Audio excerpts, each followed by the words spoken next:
Hi everyone, welcome to digital GK classes. तो BPSC TRE 3 से related आप सभी के बहुत सारे मैसेज आ रहे हैं कि क्लासेस हिस्ट्री, पॉलिटी, ज्योग्राफी के जो है मैराथन कराएं।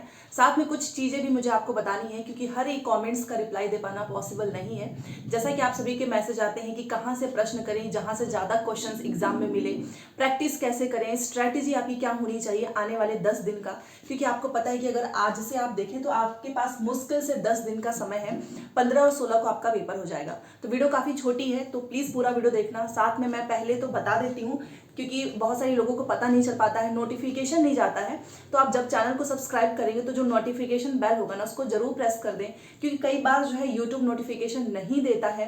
तो इसके लिए आप टेलीग्राम में भी जुड़ सकते हैं। वैसे भी टेलीग्राम में मैं आपको हर एक दिन क्लासेस की जो भी पीडीएफ है वन लाइनर, ताकि आपका समय बचे और आपको नोट्स नहीं बनाने। आपको जो मैं पीडीएफ टेलीग्राम पे भेजती हूँ, आपको जस्ट उसका रिवीजन करना है बार बार। तो आज जो है शाम को 5 बजे हिस्ट्री का आप सभी के द्वारा जो है बहुत मैसेज आए। साथ में मैंने देखा कि जो बुक्स एंड ऑथर की महात्मा गांधी की कौन कौन सी किताबें हैं, भीमराव अम्बेडकर की, एनी बेसेंट और जो है बाल गंगाधर तिलक, इनसे रिलेटेड ना, जो बुक्स से रिलेटेड बहुत सारे क्वेश्चन पूछे जाते हैं। तो आज हम उनके क्वेश्चन को डिस्कस करने वाले हैं। साथ में आपको मैं बताना चाहूंगी पॉलिटी का। आपको पता ही है आर्टिकल हो गया, जो इंडियन कॉन्स्टिट्यूशन है उसमें हमारे फंडामेंटल राइट कितने हैं, फंडामेंटल ड्यूटीज कितने हैं, और कुछ जो है अनुच्छेद आर्टिकल से रिलेटेड इंपॉर्टेंट क्वेश्चंस पूछे गए हैं वो। और ज्योग्राफी तो आपको पता ही है कि अभी स्टार्ट ही हुआ है, तो ये सारे मिक्स क्वेश्चंस होने वाले हैं। और आज जो है हमारा मैराथन है एक तरीके से देखा जाए, क्योंकि इसमें हम डिटेल में एक्सप्लेनेशन के साथ करेंगे। और ये क्लास आपको 5 बजे मिलेगी हमारे चैनल पे, तो चैनल को सब्सक्राइब करना ना भूलें। और एग्जाम के पहले तक आपकी सारी क्लासेस कंप्लीट हो जाएंगी, ठीक है। तो देखिए, सबसे पहले तो मैं यहाँ पर आपको 10 डेज की स्ट्रेटेजी बता देती हूँ। सबसे पहले आप में से बहुत सारे ऐसे स्टूडेंट्स होंगे जिन्होंने एक साथ 3 में जो है फॉर्म भरा होगा। कुछ लोगों का 1 to 5, 6 to 8 होगा, कुछ लोगों का 6 to 8, 9 से 10, 11 से 12 होगा।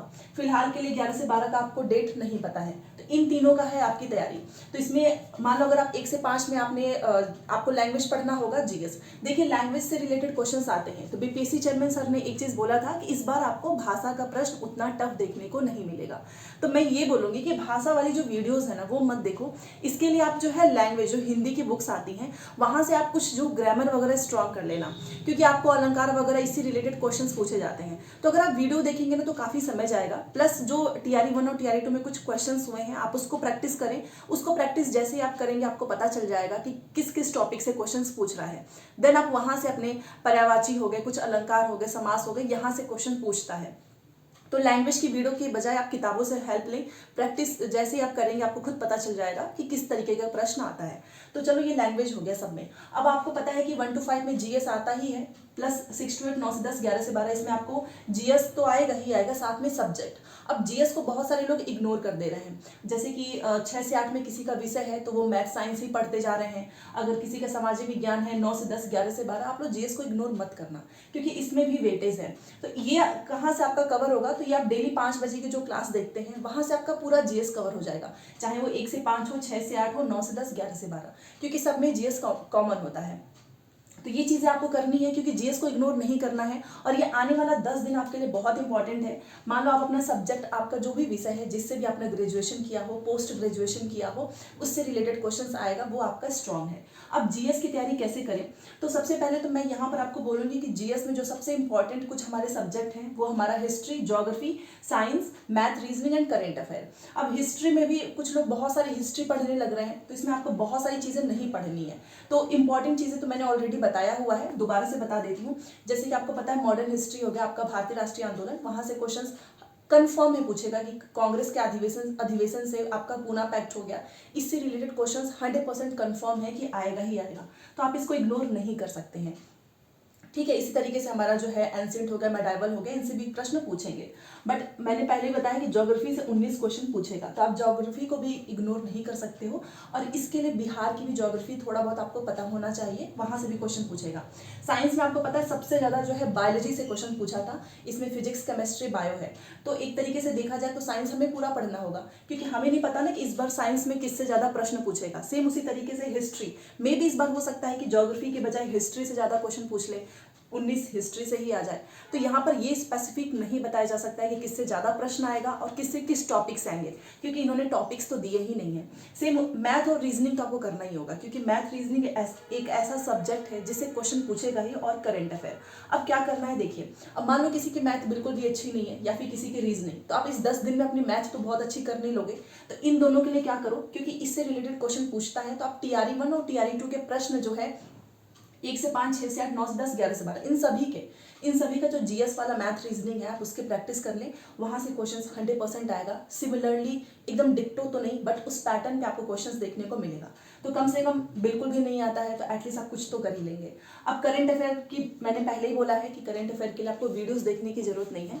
जो 6 महीने का आप करंट अफेयर जो है, जो बुक्स आती हैं 50-40 रुपए में आती हैं, कोई भी मार्केट का आप ले सकते हैं। उससे क्या होगा ना कि आप वहाँ पे जो है लाइनिंग करते जाएंगे और इंपॉर्टेंट चीज़ें पढ़ते जाओगे, जैसे कि जो लेटेस्ट वाली चीज़ें हुई हैं और वर्ड्स वगैरह, उससे क्वेश्चन आएगा ही आएगा। तो इसके लिए आपको उस किताब से डेली 1 घंटे करना है। अगर आप इतना करते हैं ना तो भी 10 दिन में आपका करंट अफेयर अच्छे से तैयार भी हो जाएगा, रिवीजन भी हो जाएगा। अब बात करते हैं हिस्ट्री, ज्योग्राफी, साइंस की। तो मैंने पहले बताया था कि ये तो NCERT SCERT से आएगा, बट इतना समय नहीं है, तो इनकी तो सारी क्लासेस मैं करा ही रही हूँ। बट आपको अपने साइड से क्या करना है, जितने भी मटेरियल आपने इकट्ठा किया है जिस भी चैनल के थ्रू, अगर उन्होंने सिलेबस के अकॉर्डिंग पढ़ाया है, तो वो जो आपके पास कंटेंट इकट्ठा हो गया है, सबसे पहले उसका मल्टीपल टाइम रिवीजन कीजिए। इन सब का आपको मल्टीपल टाइम रिवीजन करना है। रिवीजन के बाद से आपको प्रैक्टिस करनी है, टेस्ट देना है। कोई भी BPSC का पेपर उठा लो, जो भी मॉक टेस्ट हो आपके पास फ्री में है, चाहे आपने परचेज किया है, आप उसके थ्रू प्रैक्टिस करें। प्रैक्टिस करने के बाद आप ये देखना कि जो हिस्ट्री, ज्योग्राफी, साइंस, इसमें से जो प्रश्न आपने पढ़े थे, कहीं उसमें से गलती तो नहीं हो रही है, क्योंकि अगर पढ़ा हुआ जो है अगर आप बार बार उसमें गलत करेंगे तो नया पढ़ने का कोई मतलब नहीं है। तो आने वाली जो है 10 दिन में आपको नई चीज़ें तभी पढ़नी है जब आपका पूरा सिलेबस कंप्लीट हो। सिलेबस इन द सेंस कि आपने हिस्ट्री कंप्लीट किया है, ज्योग्राफी, साइंस। अच्छा, एक चीज़ और है, इकोनॉमिक्स के पीछे मत भाग जाना। बहुत सारे लोग इकोनॉमिक्स बहुत पढ़ रहे हैं, 2 से 4 ही नंबर का आता है। हाँ, पॉलिटी आपको पढ़ना होगा, वही आज हम करने वाले हैं। पॉलिटी के कुछ आर्टिकल्स वगैरह पूछता है। ज्योग्राफी को आप इग्नोर नहीं कर सकते हैं।